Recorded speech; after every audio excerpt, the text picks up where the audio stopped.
Hello everyone and welcome to my webinar, which is all about how to build more sales in your business.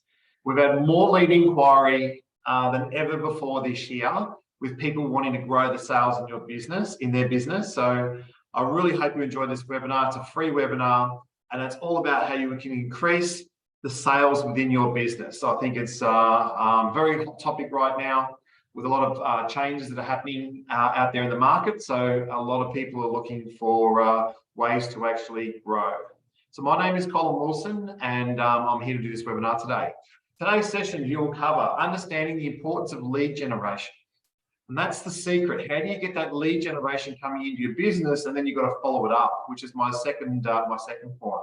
And the third one is how to close more sales. So when you got the opportunity, how do you actually close more sales as it comes? Now, we've got about 40 people that are registered for today's webinar, and it is being recorded for those who can't make it, and it will be up on our website, which I think is absolutely fantastic. And that's just the way we do things at Key Business Advisors. My name is Colin Wilson. I said before, I'm the managing director of Key Business Advisors. We're an awesome company. We're 15 years of age. I love what I do, and we're all about how to grow companies. We do it through 4 different ways, and those 4 different ways are around business strategy and growth, people and culture. We're an outsourced HR business, and we do a lot of sales leadership training as well. Our mission in our business is to take every business from good to great, right? So if you've got a business out there that's going pretty well, how do you get to that next level? That's what we're all about. Not just myself, it's also my team. There's 12 of us here at Key Business Advisors, and we're all there very passionate about helping businesses grow. And our purpose, of course, is taking our customers on a journey through all aspects of employee engagement and performance, because that's what it's about. We need the performance in the business to help us get to the next level. So I really hope you like the topics that I'm going to go through today, and I really encourage you to use the chat box or use any of the questions. If you want to ask me a question, because this is my time for you that I give up and to try and help businesses grow. So just to make sure you can hear me and see my screen pretty well, could you please just put something in the chat box to say, yep, I can hear you, Colin, and we're all good to go. Perfect. All right. So as you can see, the 4 key pillars of our business, this is what we do in taking business from good to great. So let me get right into our topics. So a lot of people ask me, Colin, what do you need for a good sales process? And as you can see on the screen here, well, number one, you need to have people in your business that are passionate to be in sales, and they've got to be customer driven. And I think you need to have, products and services, quality products and services that you believe in. Now, this comes back to not only do you believe in it, but if you've got staff that are recommending the products, they've got to believe in it too. And the products and services have to add value to your customer's business. So in my opinion, if it's not going to add any value, we're not going to promote it or recommend it, because that's not the way we sell ourselves. And I'm all about keeping it professional, keeping it real, and that's really important. And then, what sort of materials do you need or do you have as part of your process? So for an example, do you have good presentations? Do you have good brochures? Do you have a good website? Do you have all the tools of trade that's going to make you very, very successful? And what's linked with that is your marketing strategy. So a lot of you on the webinar today, there's some existing clients, but there's also some new opportunities that have come through that have seen something that's come out of our marketing, our social media, from the wonderful Emma, who does our marketing at Key Business Advisors, that's grabbed your attention, and that's why you're on our webinar today. And I think, we've got to think about this, right? How do we have, for an example, people in our business that have got really good presentation and sales skills?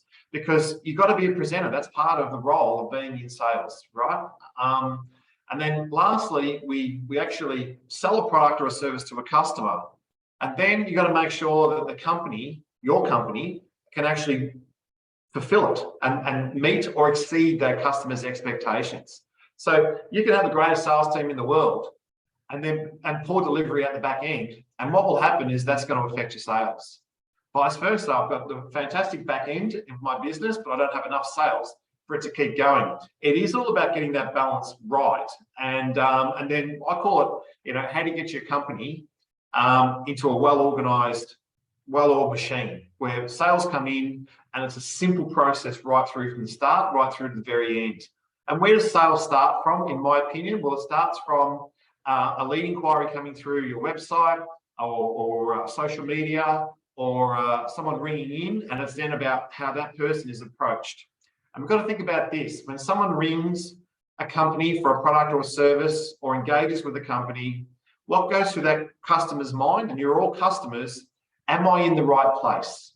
Is this what I want to hear? So hopefully I'm exceeding your expectations in today's webinar.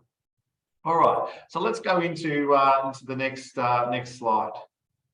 Okay, this is all about understanding the importance of lead generation. And I go into so many companies and they get leads and they don't know what to do with them, right? Or it's the other way around. They're doing a bit of the old school, and there can be better ways that can generate some leads. But let me give you my advice here. The best form of lead you'll ever receive is a referral, because I believe you're already 50% there. And when a customer rings us or gets in contact with us, if they say we've been referred to you and I need or I want your services, then I already know that we're 50% there. So I don't have to do all that hard work at the very, very start. And one of the things I'm very big on is asking for referrals. So with our clients, I'm always on my team's back. When you talk to a client, ask them, is there anyone else you might know that'd be a good advocate or be a good customer of ours that you could be an advocate for? And 83%, last time I checked, 83% of our lead inquiry comes from referrals. So I think it's important that, in your company, whether it be you're an individual consultant or you're part of a company of a sales team, referrals are something we're always asking for, along with our case studies and testimonials and so on. Okay, so we're talking about lead generation. So for me, what's really, really important is you need to target your ideal client. So when we started Key Business Advisors, our ideal client was anyone in office technology, telco, or ICT, or IT it was back then, because that's the industry that I come out of. Today, we look at ways that we can actually target different markets, and wholesale distribution, without doubt, is probably one of our biggest markets and professional services in our business.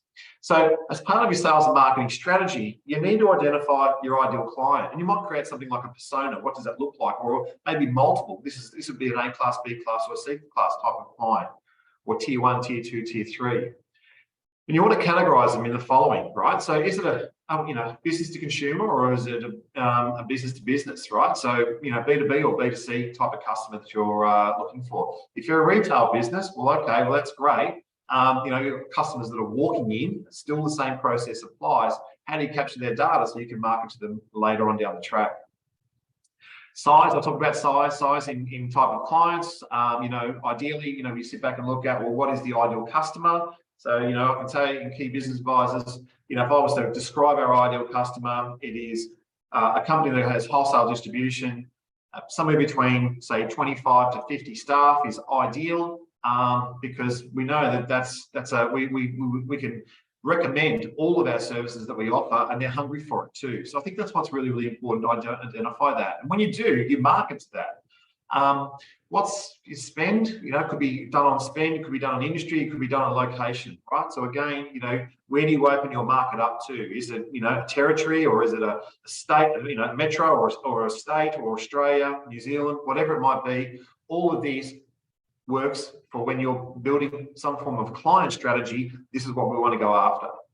And the big one for me is you've got to set yourself up with a good CRM, client records management system, for future follow-up and marketing opportunities. Because marketing, I go into companies and I see sales and marketing, it's, what's the word? It's a bit like, flour and eggs and milk, right? Like, you can't bake a cake without it. So you need to have both of those things actually working for you to actually help you with some really good lead generation.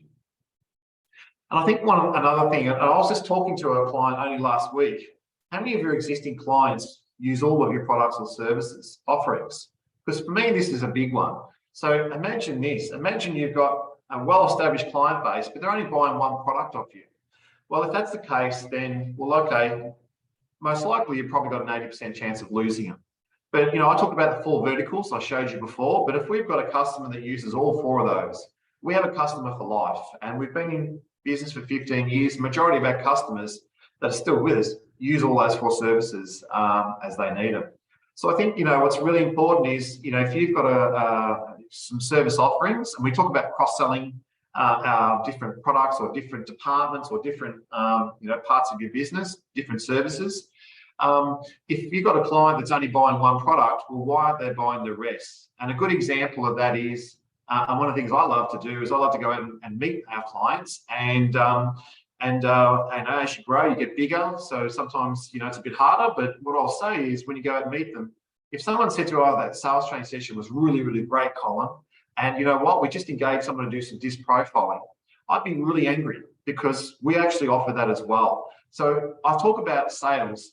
Sales, the word sales, if you're in the rah-rah sales sort of thing, it's like sell, sell, sell. But for me, it's about educate, educate, educate. The better we educate our clients, this is what we do, this is how it works, then for me, it's really big on, well, okay, I'm going to get more products and services. So it's actually, I always ask this question, what's easier, sell more products or services to your existing clients as opposed to finding new ones? Right? The answer is always, I'd love to sell more products to our existing clients.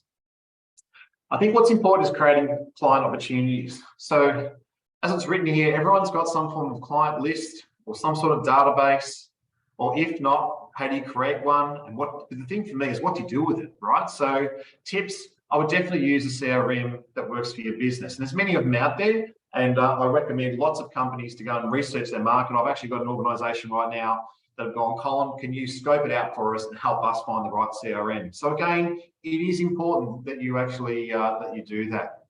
You want to be able to prospect to existing and past customers, because they're easy to actually get them back re-engaged. And we have this thing called a win-back campaign. So let's run a win-back campaign.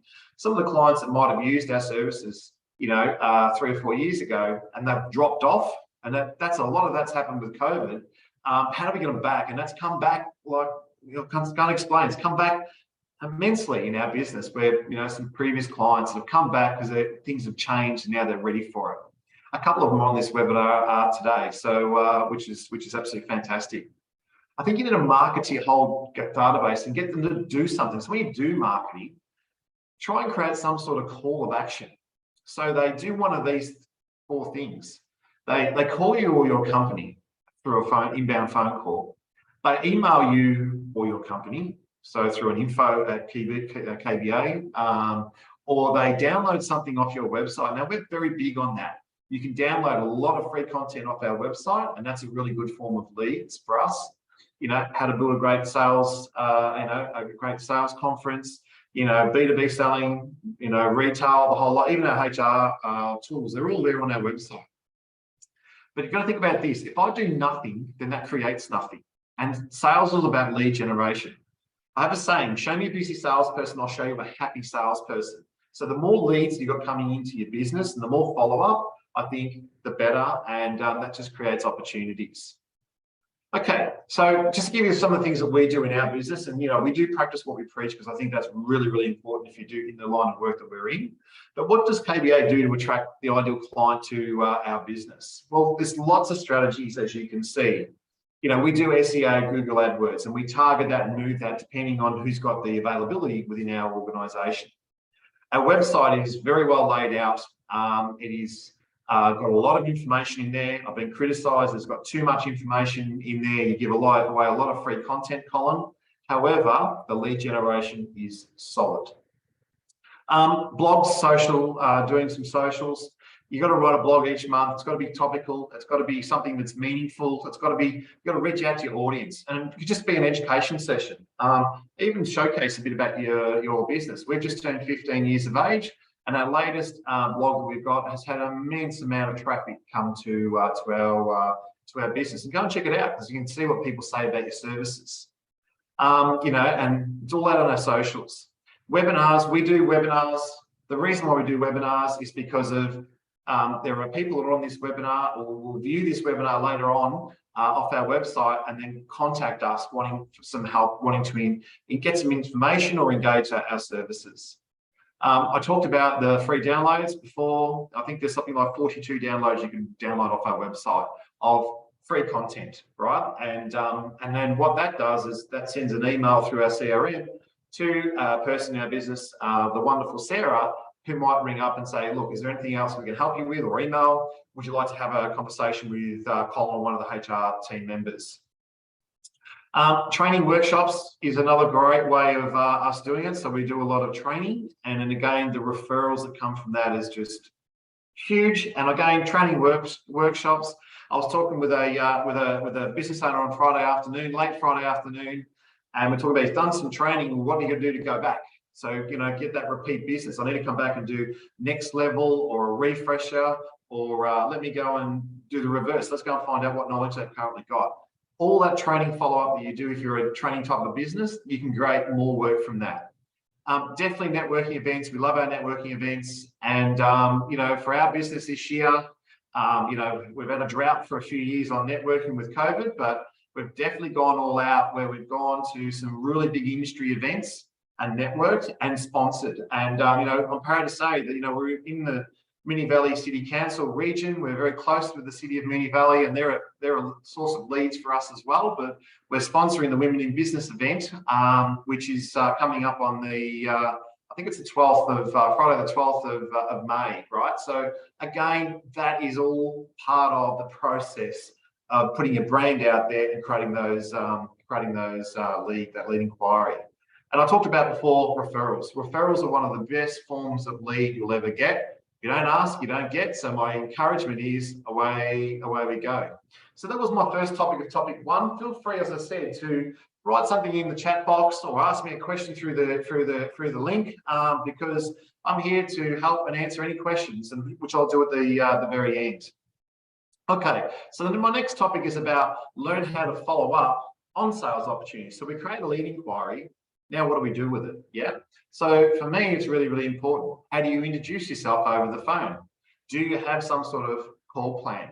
And I did a training session up in Queensland. There were 25 professionals in the room, but they come from a tech background, right? So they're out selling technology, but they're not actually what I call the true salesperson. That, you know, there was a few in the room that were, but the majority weren't.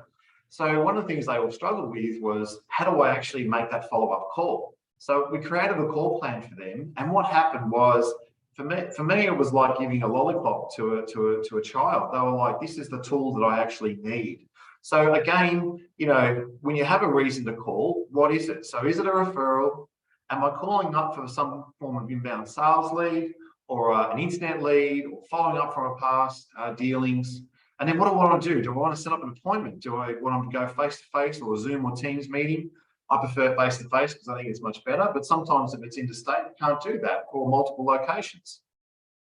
It may be you want to call for a presentation or some sort of demonstration. So you've gone and met somebody, right? And I'll talk about ABC shortly, but you've gone and met somebody and you've identified there's an opportunity. So the next thing is, well, okay, I'm going to call and set up some form of presentation or demonstration. You know, and we just had an example right now. We're looking for a product right now, and we're waiting for it to come in stock. So they should give us a call once it comes in stock, and then do a presentation. Follow up how your current proposal is going. You know, and I always say, like, when you're following up a proposal that you've sent out, you might ring and ask the question. The way I train it is, do you have any questions you want to ask me? And if they say, as a matter of fact, I do, well, great, there comes the objections, let's get it over the line. Or if they say, no, there's no further questions, we're really happy with the proposal, of course, I'm going to say, well, can we go ahead and proceed? It might be calling for the decision to get the order, because you know that they're about to make a decision. Or you could even just call and confirm everything that is being promised has been delivered, and ask for a referral or a Google review afterwards. So again, that is part of the follow-up process. If you put, I'm just putting it all out there to you. So whenever you're calling someone, there must be a why. Why are you calling them? What's your reason? What do you want to get out of it? And what do they want to get out of it? Like, it's got to be a mutual thing. So I think it's really, really important that when you're making phone calls, you've got to be in the zone, right? And I've trained many call centers. I'm doing this webinar standing up. The reason why I do it standing up, because it's got more energy than sitting down. So if you're struggling to get through to people or struggling to get, you know, the follow-up happening over the phone, then stand up and make your phone calls. And I've trained many call centers to do that. And when it gets the adrenaline going and keeps the confidence high. I think what's important is you've got to engage with your potential customer. So to engage with your potential customer, you need to ask engaging questions. So again, what's my call plan? What questions do I need to ask? And I think that's really, really important. And these need to be open-ended questions. Open-ended questions that prevent a yes/no answer so you can get more information. You need to build rapport with a customer that brings that trust and confidence. Now, and I call it that power of attraction. So I have a live case study right now that my wife is out in the room there, has run 3 companies for a product that we're looking for. And I can tell you the one we'll probably go for, price comes into it, but it's not the be all and end all, is the one who gives her the right information. This person was useful. This person was very helpful, very knowledgeable. So again, that's me on the phone talking to a customer, making sure that we're actually doing that.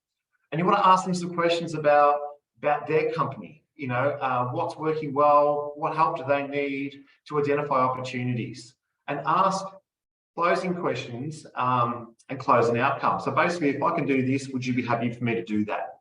Yeah. And then close the outcome for that particular customer. But I'm just going to drill down a little bit more so it understands. But before I do, I talk about this thing called ABC. Always be closing an outcome. So when we're talking with a customer, we're just trying to close an outcome, an appointment, get a proposal out, a demonstration that I talked about before, an answer for our proposal. You know, if I've gone out and seen a client and that, you know, and I've done some information, I actually I ask the question, when would you like the proposal sent to you? Okay, so you want a proposal sent to you on Monday. Okay, you're happy for me to follow you up on Tuesday, 24 hours afterwards. I try and get that commitment from the client. And when I do a training session, for anyone who does training with me privately in their organisation, I'm forever saying, right, now I've done this, let's set up some times for me to come back, or maybe a couple of Zoom meetings to get some more, you know, to work out how it's all gone, and then for me to come back. And again, that is a process that is drilled in me, which I train in drilling others. Okay, so examples, some good questions. So tell me a bit about, you know, your company overall. Now, a good professional salesperson, if the leads come in, they're doing that, you know, 60-second or 90-second Google checking out the company and what they all stand for, right? But for me, it's about, tell me a bit about your company, get the overall, what do you specialize in? How long have you been in business? You know, what's your role? You know, you've got to feel comfortable asking these questions, and it will change slightly to the different clients. What makes your company so unique? What are you trying to achieve as a business? You know, and there's a big thing to talk about interactive selling and transactional selling, and I'll get to that in a sec. Can you tell me what's working well? What do you need help with in your company? You know, what do you want to achieve by engaging with a company like ours? And, you know, what's the timeline of when you want to achieve this, right? So these are just example questions, but, you know, what's really interesting is, you know, as a professional trainer that I do, when I ring and ask for some services from somebody, hardly anyone asks me questions about what's the overall goal of what you want to achieve, you know, what are you trying to achieve? It's all transactional, right? So the ones that are more interactive, and I gave the example that, you know, my wife Lorraine's just made 3 phone calls to 3 different companies to try and find the right product. What we're after is someone ask us some questions, you know, and then, you know, try and tie it down. What do we need, right? It's as simple as a pull-up banner. What do you need, right? Well, okay, we need a pull-up banner. This is what we're looking for. Why do we need it? Tell us a bit about your company. You know, try and get us emotionally involved, right? Rather than transactional. That's what I'm talking about when it comes to engaging with a customer. You know, you need to sell back the following. So based on, you know, what you've found from them, well, what do you know about our business? So, you know, you've got to sell yourself and your company. And I always say, you know, our business is all about taking business good to great. My experience is I spent 22 years in the office technology industry, 15 years in my current business right now. And we're very successful in offering services of, you know, business strategy and growth, people and culture. We're an outsourced HR business that covers that end to end, right through to management, engagement, sales training. Right, that's what we do, and we've got. And I always talk about it, we've got lots of great Google reviews on Google. Go and check them out, right? Because that really sells what we do. Then you want to talk about, you know, number 3, why other like-minded business want to invest in you or invest in your company that you represent, or a product. So, you know, we always go to a third party or tell a story. You know, I just had a customer in just like you, and they purchased this fridge and they absolutely love it. And these are the reasons why they've loved it, right? Because that's I can say it's convincing, but you want to be truthful about what you're recommending because the customer can see it a long way away by mile if you're telling porcupines, right? And then, what you can do with, for the client, and then try and, I've worked with a client just like yours. One of the things I say a lot is I've walked in your shoes, because for me, that's my saying. Like, I've walked in your shoes. I've been a manager for the very first time with very little training. That's why, we do management training. All of these things contribute to engaging with the customer. It's not hard to close a deal when you do this. It's not hard to close a sale at all. So again, I hope I was very helpful with that topic of number 2. Number 3 is, how do you close more sales, right? Now, this always gets everyone's attention. I just want to close more. Well, if anyone's done my professional sales training, they will learn the fact of the quality of the lead generation coming in and the engagement you do with the customer to find out what their needs are and how you can help them. The customer at the end of the day says, I want to take it. So you don't have to close it, right? But, in our world of sales, in the big world of sales, you need to close sales. Closing is a process, right? And it's, for me, I would not want somebody to twist my arm up my back and push me to close something that I don't want. And I think the consumers of today, they're much more smarter than they were many years ago, and they just know. So again, we've got to be that professional salesperson. But I will give you some tips on closing, right? I'm just going to give you 4 tips. So number 1, it's actually 5 tips. Number 1 is a soft trial close. A soft trial close is used to test the water with the client. So based on what you've told me and based on what I've presented, am I on the right track with what you're looking for? Now, that's a closed question. I'm going to get a yes or a no answer. If they say yes, well then, okay, what's going to happen is I know that this is going to, if I continue with this, this is going to lead to a sale, right? An opportunity that gets converted. If they say no, I'll go, okay, maybe have I missed something? Is there something I haven't quite got right, or you don't understand? Have I misread some of the things that you've told me? And again, that's easier to happen at the start of the sale, at the middle of the sales process, as opposed to the very end when you're asking for the order. So some examples of soft trial closes. Is this what you're looking for? Are you happy with what I've shown you so far? Can you see this product or service fitting into your business? Do you like the sound of that? Does this make sense? Now, again, anyone does training with me, I would even go to that next level and personalize it even more. Does this make sense for your business, right? Do you like the sound of that? And can you see Emma using this product, right? And just really personalize it a bit more, because we're getting yes, yes, yeses. We know what's coming. Okay, the good old, what I call the alternative close, right? So alternative closes are used to help customers to choose from one option or another option. Now, again, if anyone's done some sales training with me before, I talk about, listen to the keywords, what a customer says, what their the affirmation that comes out of their mouth, I want, I need, I'm thinking about, I'm looking for, because that actually works out the type of closing technique I'm going to use. So if I've got somebody who says I'm thinking about or looking for, I'm probably going to go to the path of, well, okay, I've got a couple of options here for you, option 1 or option 2. And I've got some examples there. Would you prefer this in black or white? And if I'm making an appointment, can I see you next Monday or Tuesday? Can I book in a time either morning or afternoon? Which option do you prefer that I've packaged up for you? Option 1 or option 2? And, the old, how would you like to pay for this? Cash or card? No one has cash anymore, but I probably need to change that to credit card or what's the new pay system, which I don't use, but Afterpay, right? So again, that is that's what an alternative close is for. Option 1 or option 2, and there are many ways you can do that and strategize with this particular closing technique.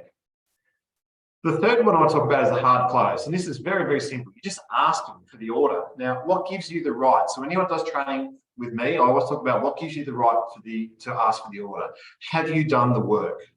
Have you engaged with that customer, introduced yourself, asked some key questions, something about them, something about their company, their product, what they're looking for, so it's a bit more personalized. Have you filled up a bucket of information of what they really need and then presented it where you've done the soft trial closes? Do you like what I've shown you? Can you see yourself using this? Are you happy with this? And I'm getting all these yeses. Well, for me, that gives you the right to ask for the order. So an examples of hard closes is, yeah, would you like to go ahead with my recommendation? Can I get this organised for you now? Can I book in this for delivery? How much would you like to pay for this? Give me a deposit up front. Can I prepare this paperwork and get this organised? And are you ready to sign off on my proposal? We never say the word contract, right? Because contract sounds like I've got to lock you in. It's going to be hard for me to get out of. So again, people don't like those words. So again, part of the words that we use is really, really important. That's why our company is called Key Business Advisors. Keywords and key staff we employ helps us grow our business, because communication is everything. Okay, what is an assumptive close? An assumptive close is where we just assume that we're actually going to do business, and you and the customer is comfortable. They're 100% confident, and the customer wants to buy. Now, when someone rings up and says, "I want or I need your services" from a referral, I'm assumptive that we're actually going to do business. So, examples of assumptive close is, let me get this organised for you now. So I'm not actually asking them, would you like to go ahead with this? I'm just saying, let me get it organised. Based on what you've told me, I'm going to get this order for you right now. Let's go ahead. There's another one I've got here. I'm going to prepare the paperwork to get this organised. Please sign off on my proposal. Let's make it happen, right? So I'm not actually saying, can you give me the approval? It's more of a do. Do this and let's get it organised. And my fifth one is, what is a third-party close? Now, a third-party close is when you bring someone else into the sales conversation to close the sale. And this could be one of the following people: a director or a manager, a technical person that might know the answer, because we do a lot with technical, technology companies. So again, when it gets to the nitty-gritty stuff, we'll get somebody who's actually who knows what they're talking about to answer some of these objections that we get. A finance person who can help you get the finance or a payment plan over the line. A service person who can book something in for them, and a referral that will confirm, a referee that will confirm the credibility of your company. So a third party might be the person who actually referred you into the client in the first place. And I've used that on many occasions. So I'm cramming in as much as I can into 40 minutes, but as you can see, a third-party close is where I use another person or something else. I could even use a third-party reference to something to try and get the order over the line. And this is where, if I'm going through and I'm getting objections and I don't know how to handle these objections, and particularly that's somebody new in sales, then I definitely try and get a third party to try and help close it. And as a sales manager when I was in the office technology industry, I would commonly say to my team, if your customer says, I want to think about it, or I'm not too sure, just ring me up and let me have a chat with the client, find out some of the reasons what's holding them back in making that decision. And most of the time was lack of information. Yes, price comes into it, but then again, we can work out, I always talk about, you've got to teach customers on how to afford the products and services that you're recommending, right? And that can be done through finance or even in Fear Factor. There's many ways you can do that and get the best out of me in a training session, because that's where people ask all these questions that I know the answers for.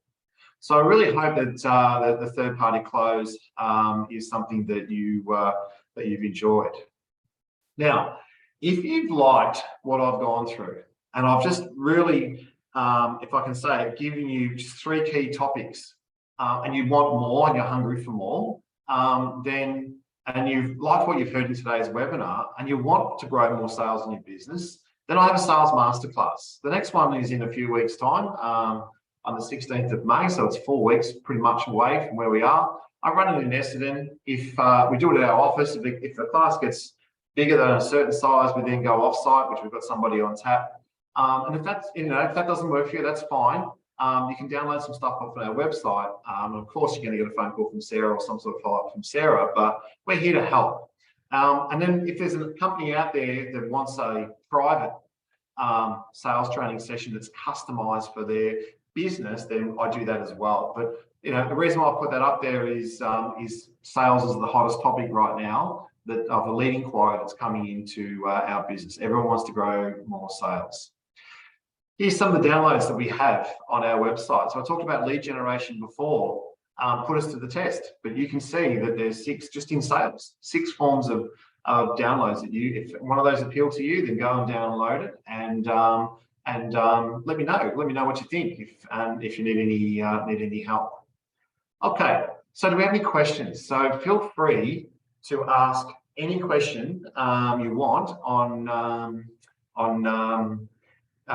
from the content of this webinar. I'm more than happy to answer any questions. Just type it into the chat box, or if you want to talk to me, I'm even happy to do that too, right? So yeah, so just let me know, and I'll let me know what you want to do. A question that always gets asked is, how do you stay motivated to do sales? And that's a really good question. Well, for me, I think just to be in sales in the first place, you need to have good energy levels. And I talk about, you know, to have that sheer determination and that high resilience. So, you know, I make a joke when I talk to salespeople, like, you know, you're making prospecting calls. After the 10th call, would you buy off yourself? Because you're flat as a tack in your voice. So it is always important to get that upbeat to grow more sales. And, you know, the big one, staying motivated, well, lead generation stays motivated. And I think what's important is closing business regularly keeps you motivated. Pipeline is another thing. Build a pipeline. So, if, you know, through your CRM, you build a pipeline of the opportunities that are coming through, and all of that contributes to growing more sales in your business. Okay. All right, so I've sort of answered something that was mentioned to me before, but we've got no more questions. What I do want to go to now is our next webinar, right? So if you've got the sales engine going in your business, or trying to get it going, that's great. If you are a leader in your business, then, you know, this is a free webinar again, same thing, how to become a great leader in your business. Because if you want to motivate salespeople, then I definitely encourage you to register for this webinar. And as I said, we give it our all, and we put it up on our website, so you can go back and have a look at a later date if that time doesn't work for you. But I just want to say that I hope you've enjoyed our webinar. These are the services that we offer, as I said, the 4 key pillars. And anyone needs any help, that's what we're there for. And I just want to say thank you very much for attending. And if you really liked what I've gone through, and you felt that my information was helpful and I was knowledgeable and you enjoyed it, then feel free to scan that little QR code and give us some good feedback on the on our Google reviews. And if you found that I've not covered something, or something you want to know and you're not really happy, then, you know, don't give us a bad Google review. Please give me a call or email me, whatever suits you, and I will do my very, very best to answer any questions. Okay, I've got a question. Here we go. Thank you, Jack. Hi, Colin. It is important to know your strike success percentages whilst prospecting. That's very true. So let me answer that question, right? So if I am going what I call cold turkey, right? So cold turkey is, I've got a list and I'm making phone calls. You're probably going to get a result of something 1 out of 10, right? If you're a good salesperson. If you're a terrible salesperson, it might even be 1 out of 20. If there is something behind it, so the reason for call, then what will happen is your ratio will increase. So your ratio might be, I get 3 out of 10. If I'm, doing the follow-up, and I've got a relationship with the client and I'm getting the referrals that I just spoke about, then you can pretty much close 50% of the prospecting calls that you actually do. So again, it goes back to, so I hope I've answered that question, Jack. The better the quality lead, the easier it is. Now, the old school way, right, is I go door knocking, right? I understand some of us have still got to do that. I prefer to do the sandwich call, and that is when you go to a site, then what you do is you cold call either side and across the road, and just drop off some information. But if you really ask me what is the best form of sales leads, well, I've just gone through that. It is everything like, how do you bake a cake? One ingredient doesn't make it. It's a mixture of ingredients that make it. And based on that question, Jack, I'm going to go back to this slide that I brought up before. This one here, there it is. Not one of these work. They all work together, right? It all works together in generating the lead generation and the networking events and stuff like that. Yeah, when we go to a networking event, the goal is not to get 100 leads. The goal is to get 6 to 10 quality connections and then see what you can do with it. And again, that will increase your closing ratio. Okay, right on time. I hope you've enjoyed our webinar, and thank you so much, Jack, for that question. Love your work, and please, if you need any help or support, reach out to us because we're here to help. And one of the things I love is learning about other businesses out there and what they do, because that's what part of my motivation is as well. So thanks very much, everyone. Enjoy the rest of the week, and happy selling.